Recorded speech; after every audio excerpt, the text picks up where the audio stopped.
எப்பயுமே லாஸ்ட்டில் தான் சார் பேசுவேன், ஃபஸ்ட்டே கூப்பிட்டேன். நல்லது ஆக்சுவலாக. காலை வணக்கம். ஒரு ரொம்ப வருஷத்துக்கு முந்தைய, ஒரு 12 வருஷத்துக்கு முந்தைய, 10 வருஷம் இருக்குன்னு நினைக்கிறேன். நான் வந்து கதையை போய் நான் வந்து தானு சார் சொன்னேன். சொன்ன உடனே தானு சாருக்கு வந்து அந்த கதை பிடிக்கல. தம்பி இந்த கதை என்னால் பண்ண முடியாது அப்படின்னாரு. அந்த படம் தான் நம்மளா. ஒரு 10 வருஷத்துக்கு அப்புறம் தானு சார் திரும்பி மீட் பண்ணி பேசும்போது நம்ம ஒரு படம் பண்ணலாம் தம்பி அப்படின்னாரு. அப்போ நான் கதையை சொல்லலை அவருக்கு ஆக்சுவலாக. இல்லை சார், நான் வந்து 10 வருஷத்துக்கு முந்தைய ஒரு கதை சொன்னேன், அந்த கதை உங்களுக்கு ஏன் பிடிக்கலன்னு எனக்கு தெரியும். ஏன்னா 10 வருஷத்தில் நான் புரிஞ்சுக்கிட்ட ஒரு விஷயம் வந்து யார்கிட்ட போய் என்ன மாதிரி கதை சொல்லணுன்றதை புரிஞ்சுக்கிட்டேன். அது ஒரு சின்ன எவல்யூஷன்.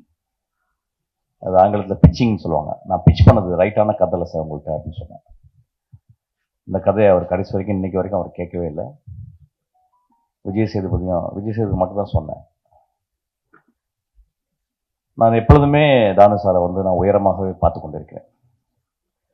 நான் சினிமா சேர்றதுக்கு முந்தி அவருடைய படங்களுடைய போஸ்டர், அவர் எப்பயுமே ஒரு தமிழ் சினிமாவுன்னு ஒரு மிக மிக ஒரு ஒரு ஈஸ்தட்டிக் சென்சிபிளோட இருக்கிற ஒரு ப்ரொடியூசர். ஒரு நாளைக்கு 2 தடவை என்னுடைய ஆஃபீஸ்க்கு வருவார். நான் வந்து என்னை வரவே அலோவ் பண்ண மாட்டேன். நான் வரேன் சார் ஆஃபீஸ்க்கு அப்படின்னா, இல்லை தம்பி நான் வரேன். காலையில் ஆஃபீஸ்லேருந்து வந்து என்னை பார்த்துட்டு அப்புறம் நைட்டு வந்து பார்த்துட்டு போவார். நான் இத்தனை படங்கள் 27 வருஷம் நான் சினிமாவில் இருக்கேன். 18 வருஷம் நான் டேரக்டராக பண்ணி கொடுத்துருக்கேன். தானு சார் மாதிரி எனக்கு ஒரு சுதந்திரம் கொடுத்த ஒரு ப்ரொடியூசரை நான் பார்த்ததே இல்லை. ஏன்னா அவர் ஒரு படத்தை அவர் எப்படி எடுக்கிறாருன்னா, இந்த படத்தை பற்றி மேக்ஸை பற்றி சொல்லும்போது, தம்பி ஒரு கதை வந்து ஒரு பையன் வந்து சொன்னான் தம்பி, அது ரொம்ப நல்லா இருந்துச்சு பாருங்க. He always dreams about stories. அவருடைய இன்டர்வென்ஷனும் பார்த்தீங்கன்னா ஒரு கிரியேட்டிவ் இன்டர்வென்ஷன் தான் இருக்கும். யூஸ்வலாக ஒரு டைரக்டர் அப்படின்னா ஒரு படி வந்தால் பிறகு வந்து we unknowingly will become arrogant. We never listen to some people's counsels. But நான் சின்ன வயசுல ஃபர்ஸ்ட் படத்துல தான் அப்படி கிடையாது. என்னோட அசிஸ்டன்ட் டைரக்டர் தான் என்னுடைய முதல் கவுன்சில், என்னுடைய ஜட்ஜ்மெண்ட் எல்லாமே அவங்க தான் கொடுப்பாங்க. அதுக்கப்புறம் என்னுடைய ஒரு 11 நண்பர்கள் இருக்காங்க உலக வாழ்வி. ஸோ நான் ஸ்கிரிப்ட் எழுதி முடிச்சவொன்னு 11 நண்பர்களுக்கு வந்து நான் வந்து ஸ்கிரிப்டை வந்து மெயில் பண்ணுவேன். அவங்க படிச்சுட்டு வந்து சொல்லுவாங்க. ஆக்சுவலாக எனக்கு இந்த படம் ரொம்ப வித்தியாசமாச்சு. நான் ஒர்க் பண்ணுற ட்ரெயின் படம் நான் எல்லாமே தானு சார்ட்ட சொல்லுவேன். ஏன்னா நான் வந்து ஒரு இயக்குனராக மட்டுமே ஒரு 50 லென்ஸில் போட்டுட்டு நான் I'm seeing my world and my world. But ஒரு ப்ரொடியூசராக வந்து அவங்க வந்து சம்டைம்ஸ் தி வேர் லாங் லென்ஸ், சம்டைம்ஸ் தி வேர் 24 லென்ஸ், ரொம்ப அகலமாக பார்க்குறாங்க. நான் நேற்று தானு சார்ட்ட வந்து நான் சொன்னேன். ஆக்சுவலாக வந்து ஒரு படத்தை வந்து 3 விதமாக பார்க்கலாம் சார். ஃபர்ஸ்ட் வந்து வியாபாரமாக பார்க்கலாம், 2வது வந்து அதுக்குள்ள இருக்க டெக்னிக்காலிட்டிஸ், 3வது வந்து அதோடைய கலைத்தன்மை. சில நேரங்களில் வந்து கலைத்தன்மை முன்னாலும் டெக்னிக்காலிட்டிஸ் மிடில்லையும், வியாபாரம் வந்து 3வது ஆயிடுது. ஆனால் இன்னைக்கு ஒரு சினிமா அப்படின்றது ரொம்ப ரொம்ப ஒரு காம்படிட்டிவான ஒரு எக்ஸ்ட்ராடினரி இண்டஸ்ட்ரி. பட் ஆனால் ரொம்ப காம்படிஷன். ஸோ அதை நிறுத்தி வெளியே கொண்டு வந்து சேர்க்கறதுக்கு வந்து ஒரு ப்ரொடியூசர் படுற கஷ்டம் நான் கற்றுக்கிட்டேன், நான் பார்த்துக்கிட்டேன். ஸோ இப்போ நான் என்ன பண்ணியிருக்கேன், அந்த ஷிஃப்ட்டை வந்து ஃபஸ்ட்டு ஒரு படம் வந்து அந்த போட்ட காசை அவங்களுக்கு வந்து கொண்டாந்து கொடுக்கணும். ஒரு சின்ன லாபமாவது அவங்களுக்கு ஈட்டி கொடுக்கணும். பெரிய லாபம் ஈட்டணும், சின்ன லாபமாவது ஈட்டி கொடுக்கணும். அதுக்கப்புறம் அவருடைய டெக்னிக்காலிட்டிஸ், அதுக்கப்புறம் தான் அவருடைய கலைத்தன்மை. அந்த கலைத்தன்மையை வந்து ஒரு நல்ல டைரக்டர் வந்து சப்டெக்ஸ்டாக வச்சு யூ கேன் அச்சீவ் தட். நான் எதுக்கு இது சொல்கிறேன்னா, ஒவ்வொரு நாளும் தானு சார்ட்ட வந்து சில விஷயங்கள் நிறைய பேர் என்னை பற்றி சொல்லுவாங்க, நிறைய அரகண்டான டேரக்டர்னு. அஃப்கோர்ஸ் ஐ ஆம் in my own way to stick to my creative freedom. இப்போ தானு சார்ட்ட வரும்போது வந்து ஒரு தந்தை போல என்னால் அவர்கிட்ட ஷேர் பண்ண முடியுது. ஒரு மகன் போல அவருடைய எக்ஸ்பீரியன்ஸை அவர் கொடுக்க முடியுது. அப்படிதான் அவர் வெற்றி மாற்றி நடந்துக்கிறாரு, எல்லாத்தையுமே நடந்துக்கிறாரு. முதல் ஷோ காலையில் ரிலீஸ் ஆகுது இந்த நேரத்து வெற்றிமானுக்கு. முதல் தடவை காலையில் ஷோ போட்டுட்டு போயிட்டு அவர் போய் ஒரு பொக்கே கொடுத்தார். ஸோ ஹி ஆல்வேஸ் ஃபாலோஸ் இந்த மாதிரி ஒரு சுறுசுறுப்பாக நானும் சாருக்கு என்ன வயசுன்னு எனக்கு தெரியல. ஐ திங்க் 22 வயசுன்னு நினைக்கிறேன் ஆக்சுவலா. இவ்வளவு சுறுசுறுப்பான ஒரு மனிதனை நான் பார்த்ததே கிடையாது actually. என் வாழ்நாள்ல. நான் இளையராஜாவை பார்த்திருக்கேன். ஒரு musician. But producer I have never seen such a most agile and always active. Always வந்து தம்பி இப்படி பண்ணலாம் அப்படி பண்ணலாம். நேற்று கூட ஒரு பாட்டு பண்ணேன். ஒரு பாட்டு பண்ணி போட்டேன் வந்து தம்பி நல்லா இருக்கு இன்னும் கொஞ்சம். So he gives me more energy. அதை வந்து நம்ம ஒரு கிரியேட்டிவா நம்ம எடுத்துக்கணும்னு நினைக்கிறேன் ஆக்சுவலா.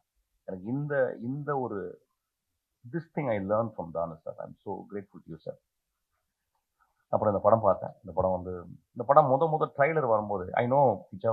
அதாவது எப்படின்னா ஒரு தடவை நான் போய் அவர்கிட்ட கதை சொல்லியிருக்கேன். ரொம்ப வெரி வெரி டீசன்ட் மேன். நான் வந்து I went all the way to Bangalore and I narrated story. He like it. ஆனால் அதுக்கப்புறம் ஏதோ சம்திங் இட் ஹேப்பன் அதெல்லாம் பண்ண முடியல. அவரும் ஒரு 30 வருஷமா 25 வருஷமா ஒரு ரொம்ப ஸ்ட்ராங்கா அவர் வந்து ஒரு பெரிய ப்ரொட்டாகனிஸ்ட், ஒரு பெரிய ஹீரோ அவர். அவர் வந்து இப்போ நம்ம அவர் படங்கள் நம்ம வந்து இங்கேயும் பார்க்க போகிறோம். இப்போ வந்து ஒரு படம் வந்து இப்போ வந்து இந்தியா வந்து ஒரு மாநிலமாக ஆயிடுது கிட்டத்தட்ட சினிமா படத்தில். யார் வேணாலும் எங்கேருந்து வேணாலும் அவங்க வந்து ஏற்றுக்கொள்ளப்படுகிறார்கள். அப்படிதான் இருக்கணும் ஆக்சுவலி. இப்போ வந்து ஒரு ஹீரோ எங்கள் ஏரியா ஹீரோ அப்படிலாம் கிடையாது. இப்போ வந்து இது வந்து ஒரு கலையாக மட்டுமே சினிமா பார்க்கப்படுகிறது. ஸோ இந்த படம் ரொம்ப நல்ல கமர்ஷியலாக ஒவ்வொரு கமர்ஷியலாக இருந்துச்சு. எனக்கு அந்த அந்த இயக்குனருக்கு வந்து நான் வாழ்த்துக்களை சொல்கிறேன். There are many kinds of film. Fassbinder எடுக்கிறது ஒரு ஃபிலிம், பெல்லாட்டர் எடுக்கிற ஒரு ஃபிலிம், குரசவா ஒரு ஃபிலிம் எடுக்கிறாரு, பிரசான் ஒரு ஃபிலிம் எடுக்கிறாரு, பொலான்ஸ்கி ஒரு ஃபிலிம் எடுக்கிறாரு, நோலன் ஒரு டிஃப்ரெண்ட் கைண்ட் ஆஃப் எடுக்கிறாரு. நிறைய ஃபிலிம் மேக்கர்ஸ் இங்கே நம்ம இந்தியாவை பார்த்தோம்னா ஷியாம் பெனகல்லேருந்து ஆரம்பிச்சுன்னா வெற்றிமாறன்லேருந்து இன்னைக்கு ராம்லேருந்து தியாகராஜன் குமார் ராஜா இன்னைக்கு மிகப்பெரிய வெற்றி படங்களை கொடுத்த டேரக்டர்ஸ் எல்லாமே. இதுதான் ரைட் ஃபிலிம் அப்படின்றது கிடையாது. ஃபிலிம் அப்படின்றது வந்து நிறைய ஜானர்ல இருக்கணும், நிறைய சுவைகளை கொண்டதாக இருக்கணும். ஒரு சாப்பாடு எடுத்துட்டோம்னா வந்து நம்ம we are not just merely surviving to eat ஒரு ஃபுட்டு. அது ரொம்ப டேஸ்டாக இருக்கணும். அதனால தான் வந்து இயற்கை நம்மளுக்கு டேஸ்ட் பட்டை வந்து நம்மளுக்கு கொடுத்துருக்கு. எக்ஸ்ட்ராடனரி எவல்யூஷனில் நம்மளுக்கு வந்து our tongue has been gifted by the extraordinary taste buds. அது மாதிரி டிஃப்ரெண்ட்டாக நம்ம வந்து பார்க்கணும். ஒரு ஷோலையை பார்த்துட்டிங்கன்னா ஒரு காலத்தில் அதை விட ஒரு கமர்ஷியல் படம் இல்லை. Maybe it was rip off from different films inspire ஆயிருக்கலாம்.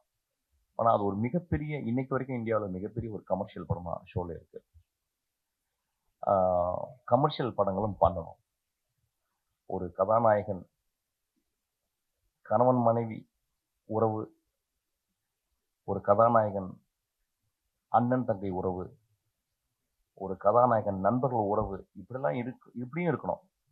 ஒரு கதாநாயகன் ஒரு பெரிய வீர சாகசம் செய்யும் ஒரு கதாநாயகனாகவும் இருக்கணும். இந்த படத்தில் அப்படியாப்பட்ட ஒரு கதாநாயகனை தான் பார்க்குறேன். வீர சாகசம் செய்யும் ஒரு பெரும் கதாநாயகனாக இந்த படத்தையும் நம்ம பார்க்கணும். இப்போ சமீப காலமாக படங்களை ரொம்ப ஸ்ட்ராங்கான ஒரு ஒரு கிரிட்டிசிசம், கண்டமினேஷன் எல்லாமே இருக்குது. இதை திரைப்பட இயக்குநர்கள் நம்ம வந்து ஒத்துக்கணும். நான் ரொம்ப ரொம்ப யோசிக்கிறேன். ஏன்னா ஒரு காலகட்டத்தில் இன்னைக்கு வந்த எல்லா திரைப்பட இயக்குநர்களையும் அடையாளம் கண்டு சமூகத்துக்கு சொன்னவங்க பத்திரிகைக்காரங்களும் மக்கள் தான். ஸோ வென் ஒரு சினிமான்றது ஒரு பேலன்ஸ். ரொம்ப கான்சென்ட்ரேட்டட் ஒரு வருஷம் 1.5 வருஷம் உட்காந்து ரொம்ப கான்சென்ட்ரேட் பண்ணி கிட்டத்தட்ட ஒரு ராக்கெட் இன்ஜினியரிங் மாதிரி தான். ஒரு அந்த ராக்கெட் அப்படியே தனித்தனியாக செக்மெண்ட்டாக பிரித்து ஒவ்வொரு டிபார்ட்மெண்ட்டும் ஒரு 5 இயர்ஸ் 10 இயர்ஸ் உட்காந்து ஒர்க் பண்ணுறாங்க. ரொம்ப மெட்டிகுலஸாக ஒர்க் பண்ணுறாங்க.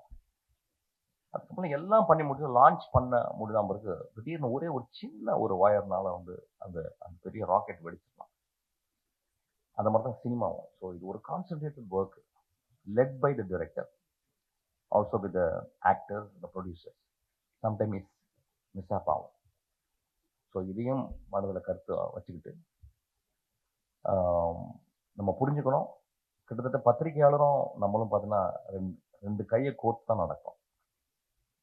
நீங்கள் இல்லாமல் நாங்கள் இல்லை, நாங்கள் இல்லாமல் நீங்கள் இல்லை, அப்படி தான் இருக்கணும்னு நான் நினைக்கிறேன்.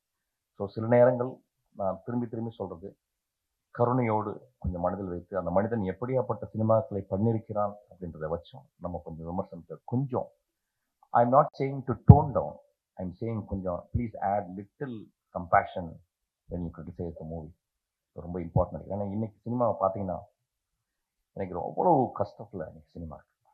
நிறைய பேருக்கு தெரியாது. கஷ்டம்னா ஒரு எப்படி ஒரு ஒரு சீசனுக்கு கூட ஒரு 4 சீசன் இருக்கும்.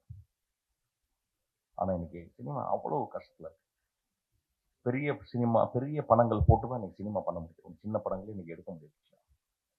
கொஞ்சம் மிஸ் ஆனால் கூட அது வந்து மிகப்பெரிய இழப்பையும் பல குடும்பங்களை வந்து ரோட்டுக்கு கூட்டு வர்ற அளவுக்கு சினிமா ஆயிருக்கு.